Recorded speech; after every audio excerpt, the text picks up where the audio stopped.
Sangkal bu sew sangkal bu dijj. Caro Njoor ndi ngeen xam.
joxe loxo biir voilà ah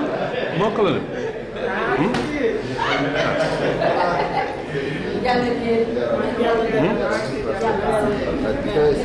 voilà ok ça c'est bien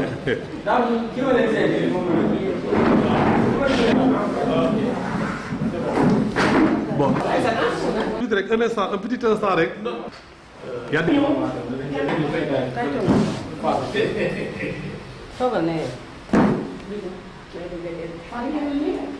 mbokk yi kon ni ñu ko defee woon ci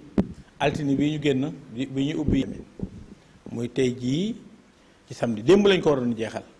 parce que formation bi juróomi fan la woon mais ak intempéries yi mu def keroog taw bee ngelaw li tax am na lu xam ne mënu leen ko woon a wowal weer bi ñu ne nañ ko bàyyi ba tey fekk ngeen pare liggéey bi lépp ci liggéey bi la rek su fekkoon day dem ba dimanche sax ñu continuer ak moom ba dimanche rek ci noonu nag xam naa am na ñoo xam ne xamuñu colonel Diallo bi di colonel Racine Diallo mi xam ne mooy conseiller technique numéro 1 bu ministre de l'environnement et du développement durable ci baaxam mu ñëw fekkee si tey seen tëjte colonel Mamadou waroon na ñëw xamaguma lan moo ko téye ak Laurent même mi xam ne mooy directeur projet bi xam ne moo jàppale liggéey bi ci mbaaw mais lépp ci liggéey bi rek ku ci ñëwul fii rek yaa ngi am ci loo taxaw ci feneen mais ñun ñi leen taxawal fii incha allah colonel Diallo rek su ñëwoon tëj ko sax doy na su ma fi nekkutoon nekku fi bakka su ñëwee ñu tëj ko ba le lieutenant Seck di Serigne Mourtala ba même le sergent Bano yëpp administration mën nañu ko tëj waaye ci cëral rek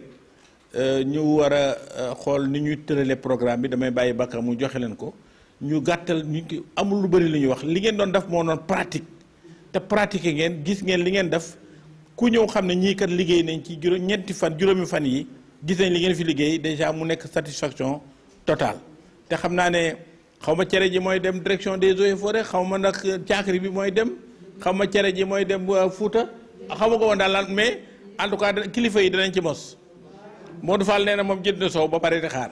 xaw ma nag ku ko waaw nee na jënd na soow de la ma wax man da xam naa meew laay wut parce que man cere laa gën a kii waaw léegi daal damay jox commandant Diop Bakka moom mu jox leen programme bi ni ñu koy dérouler rapidement incha allah ñu jéem a nag ñaanalante su ngeen paree ngeen gisante ak umu xayri mi xam ne waxoon naa leen ne suñu paree ci liggéey bi danañ leen delloowaat paas yi ak añ yi ñu jox leen ko comme ça kenn ku nekk incha allah bëriwul waaye dañuy ñaan déwén ak jàmm suñ fi dajawaatee mu nekk lu xam ne lu gën a rëy lay doon ñu ngi kontaan trop ci présence su colonel bi. donc ñëpp du ñu mën a jëlandoo kàddu mais am na noo xam ne noonu la ñu ko tëralee ba nga xamante ne bii l'essentiel de ñu mën a exprimer sentiments yi nga xamante ne bii moom moo animé nit ñi durant séminaire bi. donc temps de parole bi présidente unité bi dañuy njëkk a jox muy soxna Binta Wane mu jël sànni si ay kàddoom au nom de tous les séminaristes présents suñu paree nag ñu jox kàddu gi seen jigéen ki nga xamante bi daanaka moom moo sabab bi yépp di si dox lu yàgg nag yéene woon leen ko ba yàlla sottal ko tey muy soxna Oumou Khayri Traoré madame Diallo yore lépp loo xam ne moom mooy animation sociale si plan d'aménagement forêt classée de Mbao suñu paree nag seen formatrice bi nga xam ne comme ni ko tubaab di waxee le savoir c'est ce que l'on donne sans jamais s'en appauvrir te moom mu xam ko li mu xam yépp mu yéene leen ko ak laabir bi wan leen ko ba fi ni mel na ni yéen da ngeen ko am mës a mën man bi ma leen fekkee ngeen di tëj nii dama ne xanaa du ñii ñoo ko tàmbali woon ci premier jour bi donc après ñu jox kàddu bi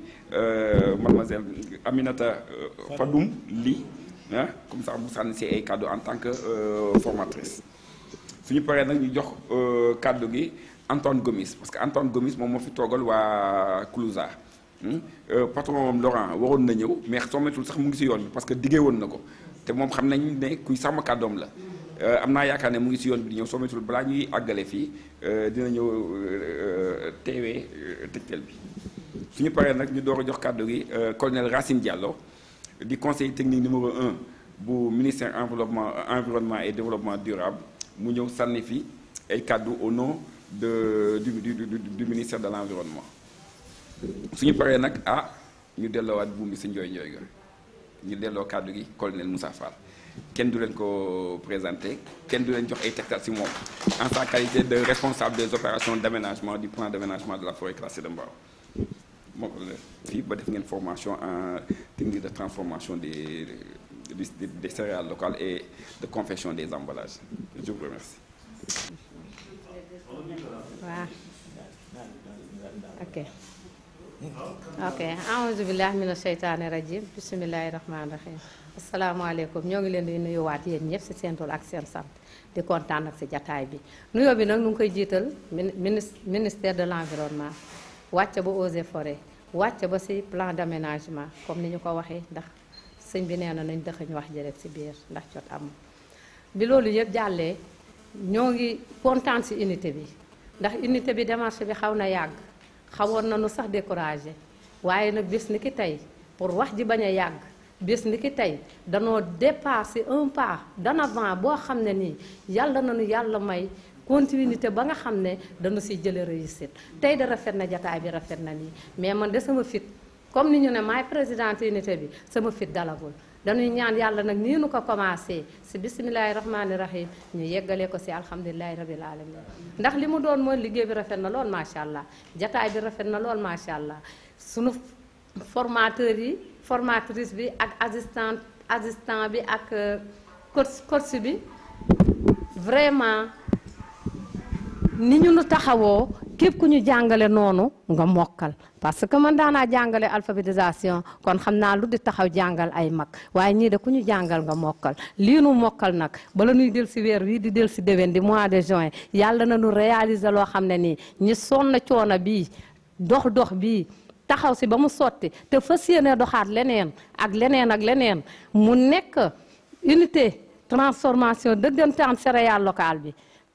yàlla na leen yàlla ubbil buntu yooyu si lu mu gën a gaaw ndax loolu nag nun tey danoo taxawaat ne ku julli na ñaan ne yàlla na unité boobu daal di taxawaat sa saasi transformation fruits et légumes bi noo ngi ñaan yàlla na nu amaat beneen partenaire si nu mu gën a gaaw kon te jigéen ñi forêt classée de Mbao ba ñu jógee sa mbéy ma yaakaar naa dootuñu taxawaalu loolu rek nag la ñuy ñaan te nag lii nu fi jëlee suñu si jógee ku ñu masaan ne mobiliser da ngay yeb oto nit nga andi leen nit ñooñu nu yeb di yóbbu bu nu leen mës a fàtte saa yu nu toogee doon ñaar nanu gestu si ñooñu te xalaat na lu nu jële fii nan leen ko sottil lu nu jële fii nanu ko bokk ak ñoom asalaamaaleykum wa rahmatullah. léegi nag yéen si biir séminaire bi gis naa ne am na benn façon. alamina bi ñu commencé formation bi vraiment ci lundi bi tey ñu terminé ko samedi bi di kontaan trop dama bëgg ñun ñëpp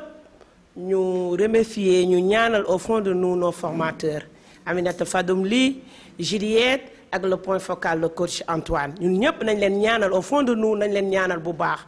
ndax nee nañ xam dara neex na mais joxe ko moo jafe te defe naa joxe nañ ko ci anam yi ñu ko waree joxe kon nag jërëjëf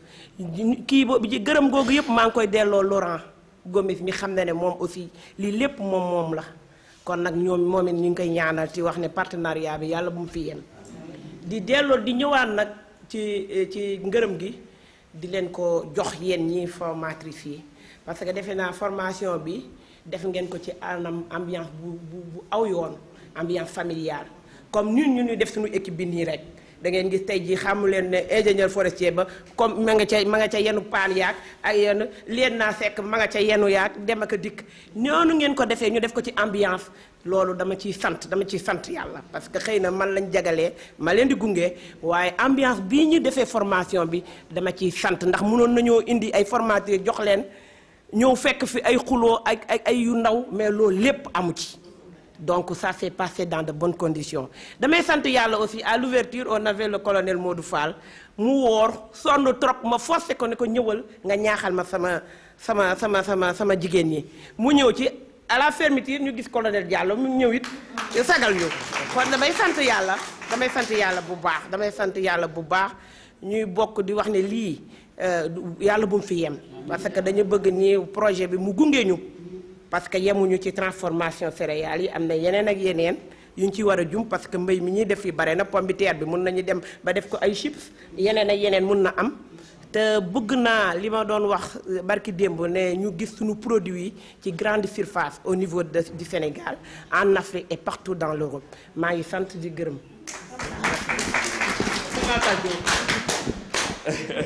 voilà. salaamaaleykum. bon man sama wax du si bëre noonu maa leen di sant di leen gërëm di sant colonel yi tamit ci seen taxawaay premier jour ak dernier jour colonel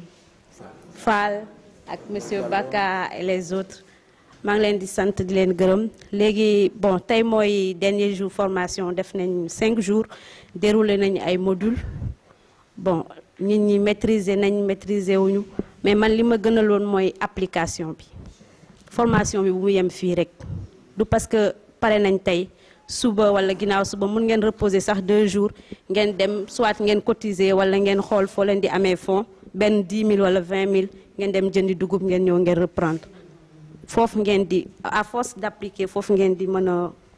garder li ngeen jot a jàng sinon soo leen bàyyee rek daf leen di bàyyi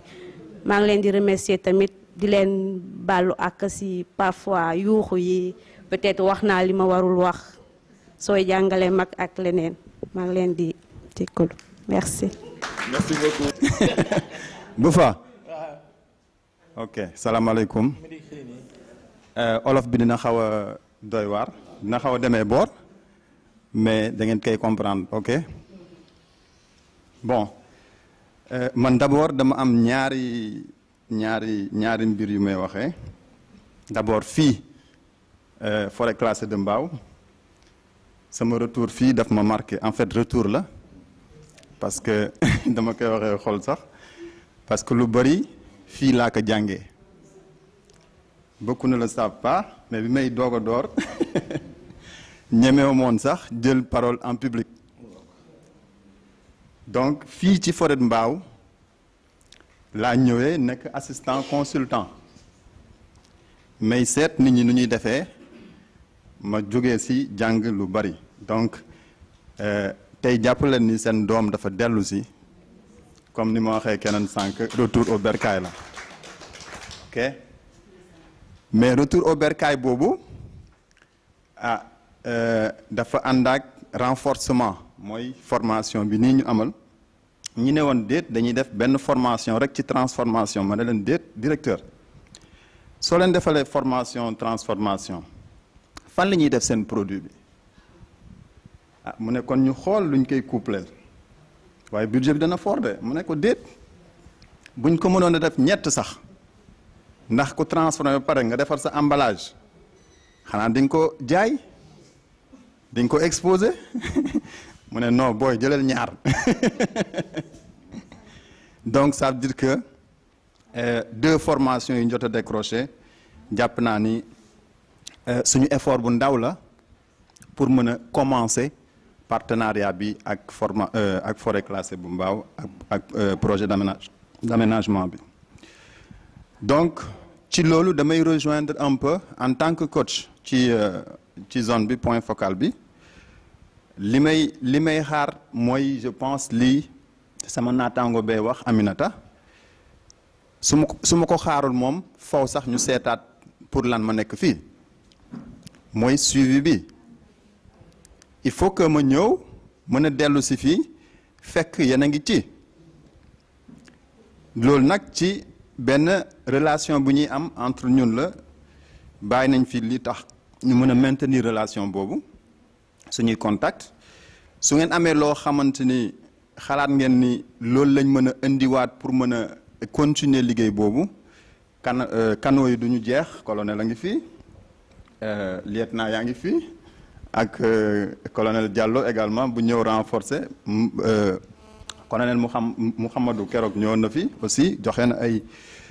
impression je pense que du manquer pour que ñu continuer liggéey boobu et que il y a du potentiel fii mën nañ ko exploiter te liggéey bi ci ñun la des ndax seen doom dellu si na d'accord et donc maa ngi leen di remercier bu baax a baax ma bàyyi kàddu gi aussi merci. merci bon maa ngi leen di sant di leen gërëm seen teewaay bi bon du ma ne fekkee ma ci boole waaye je pense que luy yëngatu si forêt bi moom daf ñu soxal daal aménagement forêt classée Mbao bi dafa nekk programme boo xam ni dafa soxal ministère environnement donc li may wax si tur ministre bi laay wax suñu kilifa ñun ñëpp ginnaaw Modou Fall moom mi ngi ñëw bu ñëwee dina wax si tur directeur eaux et forêt man si tur ministre bi laay wax maa ngi d'abord si ndorteel di sant coordonnateur projet service des entreprises du Mil dafa nekk man bi ma nekkee Kaolack dama amoon partenariat ak Laurent Gomis mooy coordonnateur programme bi je pense que ku bàyyi xel forêt la forêt laay wax du ma ne eaux et forêt ñëpp a ko bokk loolu dafa biral ni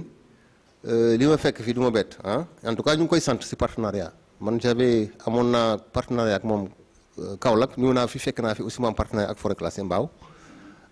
formation bi ma fi gis nag man li ma gis lu dal sama xel la waaye dañu war a continuer Gomis Antoine wax na léegi formation bi si ndorteel bi ñuy xalaat tëral formation bi dañu bëggoon am ñett pàcc formation emballage ak commercialisation léegi def ngeen formation emballage commercialisation aussi parce que day jëriñ defe naa ni projet bi ñuy installé fii defe naa ni loolu war na xam naa bu si kanamee il faut que mu nekk activité ba njaay mi mu nekk activité boo xam ne bu ñuy soxat la muy mil bi projet formation bi ngeen def tey bi muy yeneen yi légumes yi et cetera ba du ma fàtte aussi sama jarbaat bi nga xam ni moom moo nekk formatrice bi parce que ñu ngi koy féliciter parce que formation dafa nekk loo xam ni xam-xam soo ko mayee rek kenn mënuñu la ko may pare nanguwaat ko te des fois sax ki la ko may yaa koy gën a xarañ su ko yàlla barkale yaa koy gën a xarañ donc dafa nekk loo xam ni bu ñu la ko joxee da nga ko war a jàpp bu baax nga jëriñ en tout cas dañuy ñaan yàlla lii formation yi am fii mu jëriñ ñu parce que je pense que en tout cas nous de notre côté au niveau du ministère de l'environnement lépp lu ñu mun def pour au moins li ñu doon jàppale forêt classée Mbao mu gën ñu gën ko jàppale parce que il faut que jigéen yi mag ñi xale yi nekk ci forêt bi ci association yi nekk ci forêt bi yëpp gis seen bopp mu am njëriñ loolu mooy tax forêt bi suuxat mun a nekk fi ba abada merci. awa joni kay ande mi alpular mi salmine fof kon ma dem woon ci soote yi bandi ko konola bon non du ma làkk tey mankaañ bon waa asalaamaaleykum ñi ngi kontaan trop ci wax ji defe naa li ñu waroon wax yi wax nañ ko man li ma soxal fi mu ne mooy li Aminta wax Fatimata nee na bu ñu ko yemale fii tey ñu jógee fii rek daal di koy dem lem toog te loolu man li ma ci xalaat mooy ñu ngi ci weer mois de juillet bii di dugg tey fii ak 1 ou 2 mois danañ leen man dinaa leen jëndalaat dugub jëndalaat leen gaz ngeen dellusiwaat dafaraatal ma cere bu xam ne bu ko fàtte ba da fekkul su paree ma yónnee ko da ko xoolal lii la fiy def sa gannaaw parce que loolu mooy pérenniser ak yi su ngeen toogee defu leen ko rek mais ñun danañ jël engagement boobu que 50 kilos dugub bii ngi jënd keroog dinaa wutaat beneen 50 kilos dugub dinaa leen wutalaat ak gaz dinaa laan indi leen ay bool da ngeen laa mën naa balaa booba sax ñu mën a fekk ñu climatiser fii incha allah yàlla baax na mais loolu moom danaa ko def man mën naa jël engagement boobu ne dinañ ko def incha allah li ci des mooy gërëm colonel Fall su ñëwee muy coordonnateur programme bi lu mu ci fekkee rek danañ arrêté bàyyi ko mu sànni ci ay kàddu ndaxte am na ay diplômes yu war a joxe am ngeen ni cadeau yu ngeen war a joxe loolu yëpp ci affaire ci mbir mi la bala ñu ko tëj définitivement ak remboursement per diem bi waaye man daal ci sama wàllu bopp kontaan na te formation bi damay wax Aminta ne ko du yem ci céréales du lii rek de am na leneen lu mu xam lu xam ne damaa bëggaat ñu ñëw former waat leen ci fruits et légumes parce que centre bi ci gannaaw Fall woo na ma barki démb moom du waxtaan nañ ci sama bureau mu ne ma ci gannaaw nañ ko karale ma ne ko suñ karalee pare nañu plafonné suñu plafonné ba xam ne tey si ndax ak bari yu ndaw yu dara du jàllati ak lëndantaan yi ñu yokk capacité courant bi kooku defal nañ ma devis ba pare pour ñu yokk capacité batterie rek la ñuy dolli plaque yi doy na suñ ci dollee ñaari batterie dana mën a jël sax climatiseur ci liggéey bi waaw loolu am naa devis bi déjà donc loolu ñun danañ ci jublu nu mu gën a gaawee liggéey ci gannaaw pour mu gën a set te demandé nañu lancé nañu appel d'offre bi pour moulin yi tout le matériel pour valeur 10 millions lancé nañu appel d'offre bi ñu ngi xaar appel d'offre bi génn ñu waa entrepreneur bi exécuté ko mais loolu moom féetee na boor kon nag wax ji yëpp mooy li ci des yéen ni ngeen takkoo nii tey ngeen gën a takku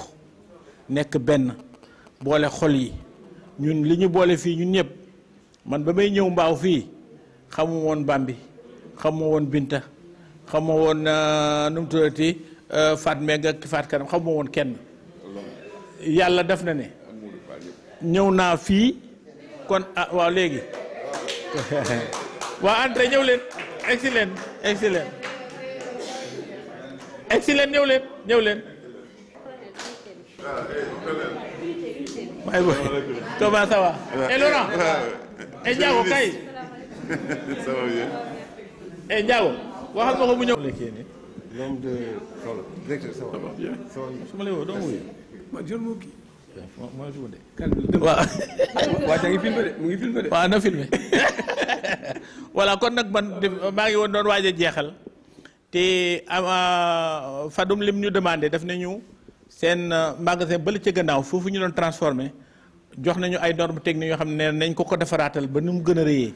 pour mën a capacité pour que moom li mu soxla ci dëgg-dëgg ci sa unité de céréales moom mu am ko.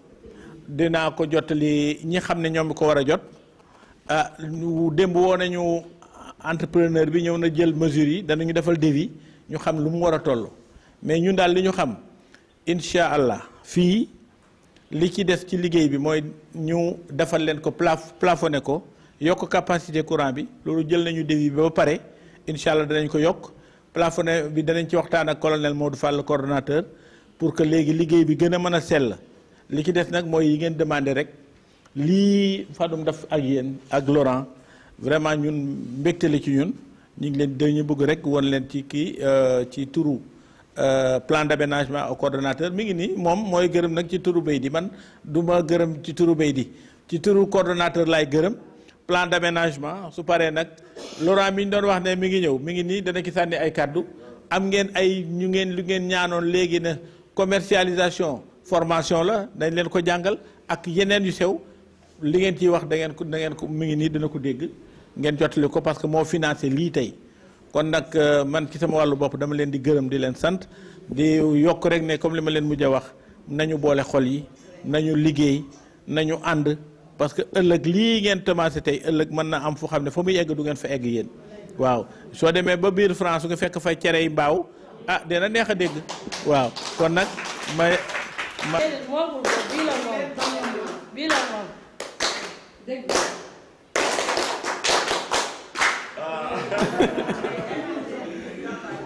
Ok,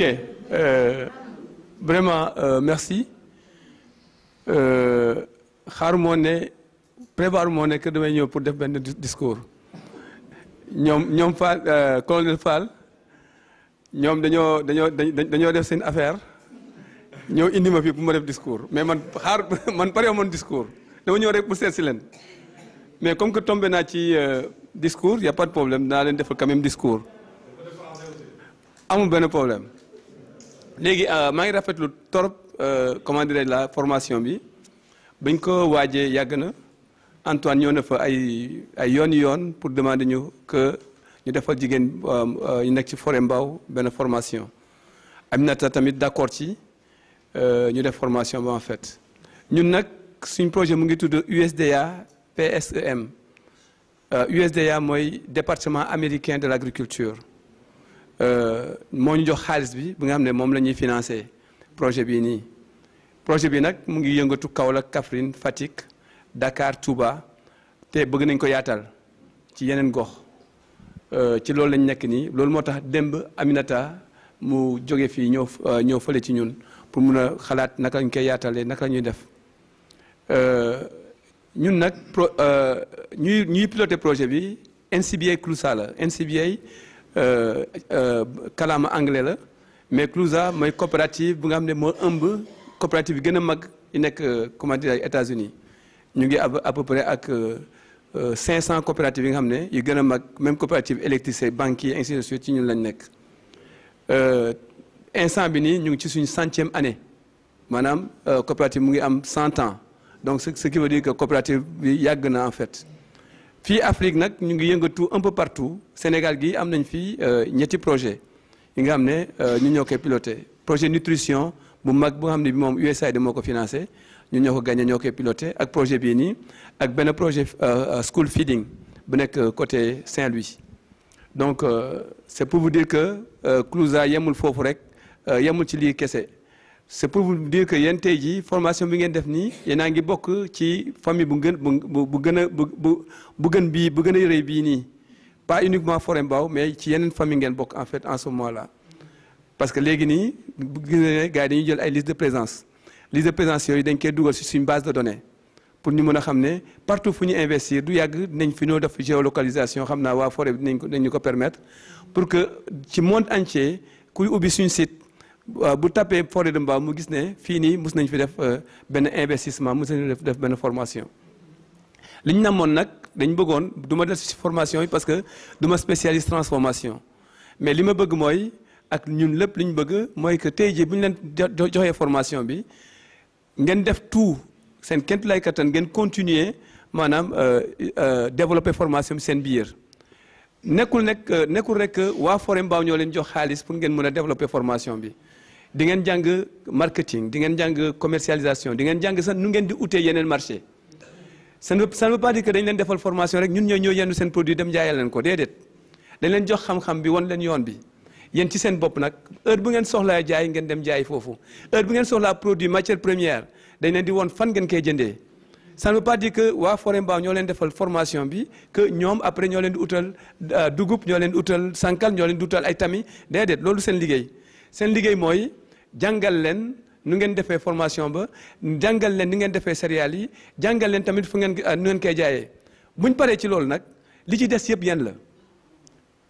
je suis sûr et certain bu fekkee ku nekk fii def joxe na 1000 francs léegi dina doon xaalis bu tàkku mën na jënd ay tonnes. tonne dugub yooyu bu ngeen ko transformé loolu laa doon wax sànq keneen que lépp li nga xam ne bii moom brut la amul njëriñ mais heure boo ko transformé rek di ngeen gis ne 1000 francs boobu day multiplier wu indi xaalis bu bëri ci noonu ngeen demee ndànk-ndànk bu dee nag ñu bëri ci yéen dañoo ñëw seet ut si xaalis nañu découragé léegi parce que xaalis du am léegi l'argent va venir après dina am mais ndànk-ndànk ngeen di def seen formation di appliquer lu leen jaaxal nag. am nañ fi ay base am nañ fi benn base ñoom Antoine ñu ngi fii Binta mu ngi fii keneen ku tudd Binta Koli Matigida tamit mu ngi fii mën ngeen gis ñooñu sinon sam ngeen oo ma directement ah wala ngeen oo comment dire la Aminata directement leen jaaxal ñoom daa ñoo taxaw jàppale leen ci loolu. li ngeen def nii nag commencement la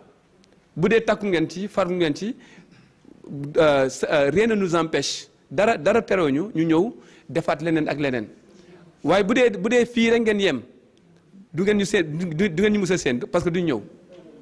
d'accord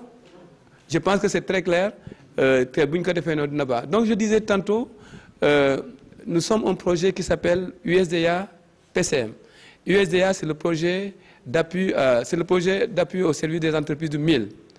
Le PCM est financé, le projet est financé par le département américain de l'agriculture et il est piloté par NCBI CLUSA. NCBI CLUSA est une grande organisation, une grande coopérative qui se trouve au niveau des États-Unis. On regroupe plus de 100 coopératives qui gèrent ce programme-là. Ici au Sénégal, nous travaillons autour de 3 projets. Le projet Kaolor, que vous connaissez, c'est l'ancien projet Iyadjende, pour lequel l'USAID a donné beaucoup d'argent et qui se trouve dans la zone périphérique et au centre du Sénégal actuellement. Et aussi, nous travaillons dans ce projet-là des services des entreprises de mil, dans la zone bassin arachidier, Kaolack, Kaffrine, Fatick, Touba et Dakar. Et aussi, avec un autre projet, nous travaillons sur un autre projet aussi qui s'appelle School Feeding, qui se trouve au niveau de la zone nord. Et donc, ce que je disais tantôt aussi, c'était que la formation, je ne vais pas revenir là-dessus. Je ne suis pas spécialiste de la transformation. Il y a des spécialistes qui vous ont transféré tout le savoir par rapport à la transformation. Ce que je demande plutôt, c'est de vous montrer que vous êtes dans une grande famille. La famille des transformatrices, la famille de l'agriculture et tout, mais aussi la famille du business. C'est à vous de développer votre business, ce n'est pas à nous de le faire à votre place. On peut vous donner simplement les outils, on peut vous donner le savoir, mais tout le reste, c'est à vous de le faire. Ce n'est pas à nous de porter les sachets de tchakri, de arao et de sankal que vous avez transformés. C'est à vous-même de le faire. Mais nous, on va vous montrer la voie. Et que demain aussi, n'attendez pas les agents de la forêt de Mbao pour vous donner le mil, la matière première, ou bien le maïs pour faire votre transformation. C'est à vous-même d'aller chercher cela. Et je disais aussi, si on compte le nombre de personnes qu'il y a ici, si chacun donnait 1000 francs simplement, ça peut acheter des tonnes et des tonnes de mil. Et donc, ce qui veut dire qu'aujourd'hui, il y a la possibilité de faire autre chose. Et si vous le transformez, vous pouvez multiplier ces 1000 francs-là à des sommes vraiment très importantes. Donc, je vous dis aussi que nous sommes toujours là et nous avons une base à Dakar qui est composée de 3 ou 4 agents qui sont ici à Dakar, Antoine, Matigida, Komadrela, Binta, et même moi-même, et Yagmar aussi, et même moi-même, vous pouvez me joindre à tout moment pour qu'on puisse discuter sur les difficultés que vous rencontrerez sur votre chemin. Donc on est là pour vous et le projet est encore là. Ce que je n'ai pas dit en Wolof, c'est pour vous dire que nous sommes encore là pour quelques années. Peut-être cette année et l'année qui vient. Donc il faut en profiter au maximum. Chaque jour qui passe et que vous ne profitez pas du projet, vous l'avez perdu. Parce que le lendemain, peut-être, c'est la fin du projet. Donc chaque jour, chaque heure, chaque seconde, si vous avez des choses, si vous avez des projets en tête, parlons-en et essayons de voir comment on peut développer cela. L'argent qui nous est confié, ce n'est pas l'argent qui nous appartient, comme je dis tout le temps dans mes réunions. Tu sais, même si le projet a, je ne sais pas combien de milliards, dans ces milliards, ce qui m'appartient, moi, c'est simplement mon salaire. Le reste de l'argent, c'est votre argent. Si vous ne le prenez pas, d'autres Sénégalais vont le prendre. Parce qu'on ne va pas le remettre. Mais on donnera ça à d'autres Sénégalais. Donc, essayez d'être ensemble, d'être un bon groupe et de profiter de cet argent-là. Merci. Juste quelques mots en français par rapport à cette formation qui nous a été quand même financée par USDA, en l'occurrence avec cette présence de Laurent. C'est une formation qui est venue à son heure. La transformation du mil, ceux qui habitent un peu dans le Wallo, dans le Djeri et même dans le Saloum, ils en connaissent. Mais la technique que vous avez maîtrisée aujourd'hui est une technique assez rare. Transformer du mil, 100 mètres du sable, transformer du mil, 100 mètres de la poussière, transformer du mil et bien l'emballé, qui peut voyager demain à des kilomètres et des kilomètres, qui peut rester des jours et des jours, c'est déjà une opportunité pour nos femmes. Je l'ai dit tout à l'heure, nous, ce qu'il nous faut actuellement au niveau de la forêt de Mbao, nous avons 8 villages qui ceinturent la forêt, nous avons 8 groupements, nous avons 80% de femmes, et ce que nous souhaitons quand même, c'est cette solidarité au niveau de ces femmes. Cette solidarité peut amener d'autres choses. On a fini aujourd'hui cette formation en transformation. Demain, on va tenter à avoir la commercialisation, le marketing. Et après demain, certainement, on va aller ailleurs pour autre type de formation. Et comme Laurent l'a dit, il a un projet financé par les Américains et qui a des moyens qui peut nous aider. L'essentiel, on va continuer à tendre la main, à monter des projets quand même, de réels projets, pas des projets bidons, pour que quand même les financements puissent nous arriver. Nous sommes extrêmement contents et je crois que ce n'est pas notre dernière formation. On va revenir. L'année prochaine, même pas l'année prochaine, nous allons leur financer encore, cette fois-ci, très rapidement encore 10 000 et ensuite quelques logistiques pour leur permettre de faire une session que les femmes elles-mêmes vont diriger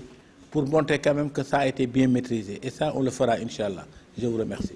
On va remettre à cette station Aïssatou Ndiaye.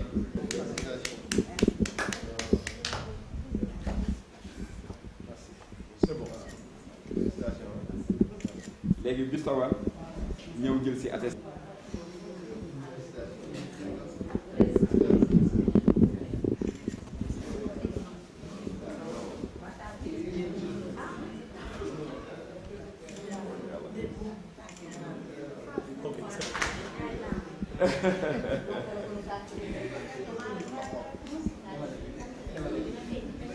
C'est bon. Maam Kouna Kébé. Ataaya borom ataaya. C'est bon.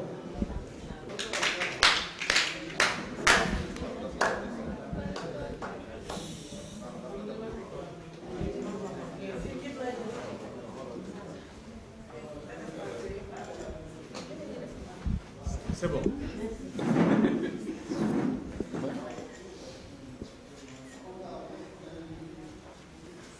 C'est bon.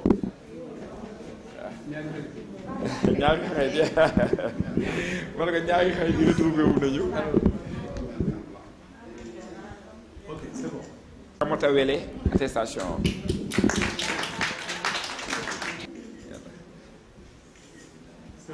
Oulimata Samb se présente. Fatou Lay Fall.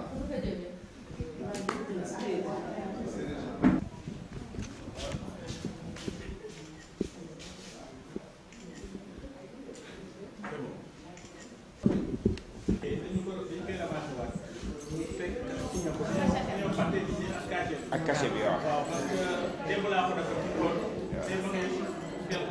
président moo lay jox sa attestation. C'est bon.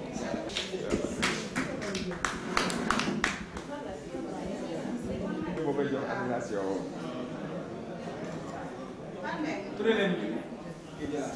C'est bon. waaw tout waaw.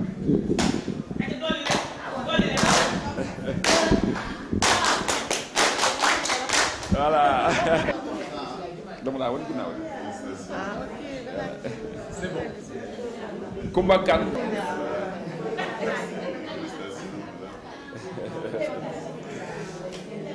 Awa. Merci. C'est bon. Voilà. Merci mon colonel. Merci.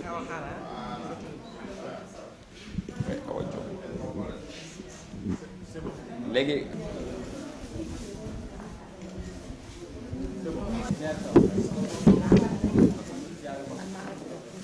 war na Ramatulaay Wan. diw ak diw ak diw ak diw li ma yore ci sama armoire ci ay cadeau ki tuuti mu du ma ne diw ak diw ma ko jox ba léegi nii on m'a surpris day ëpp ci man ba du ma mën a wax.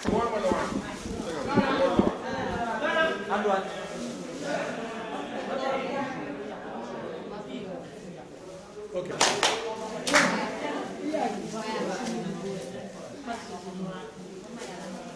C'est bon.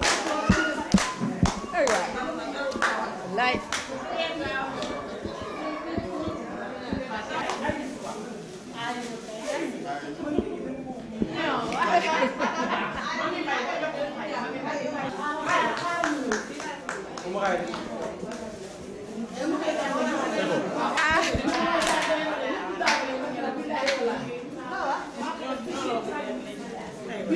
dangay baax ay dangay baax doxal ñu dem.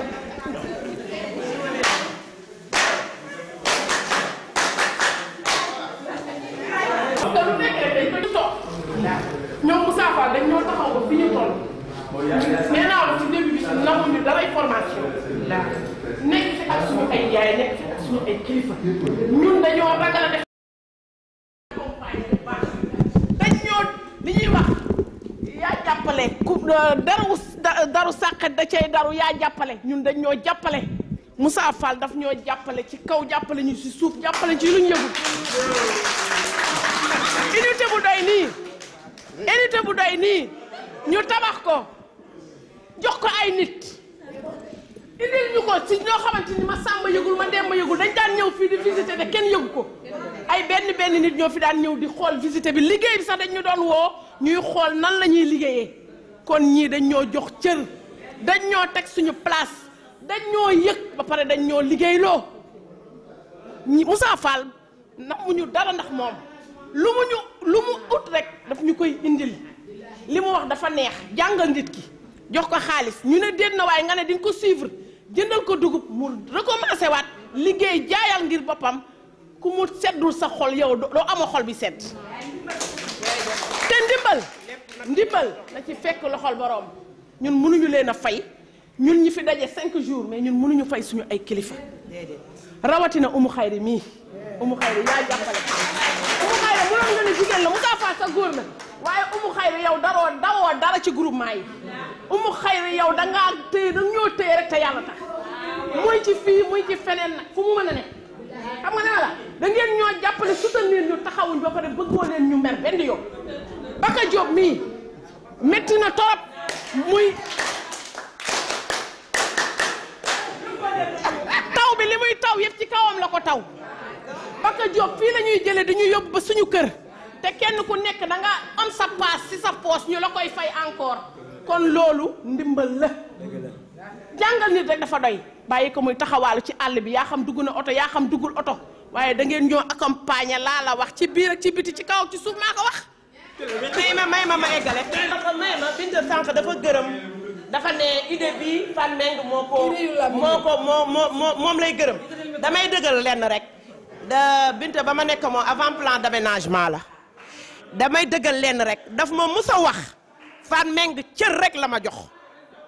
kon nag il faut ma jàppale ko billaay wallahi fii laa ko wax au nom de tout le monde mu ne bu desee ci Fane Meng rek ci staffu BAM bi cër rek la ma jox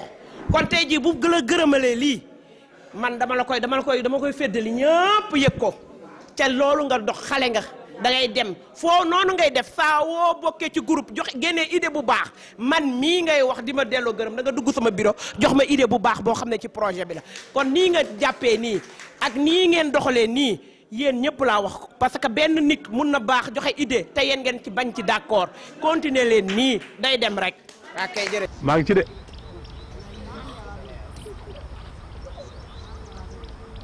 lu metti yàggul tuuti rek.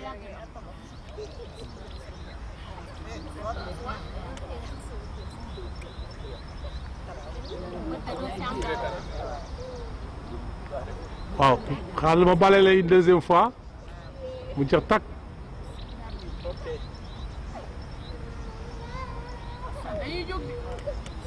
jërëjëf Faye baax na.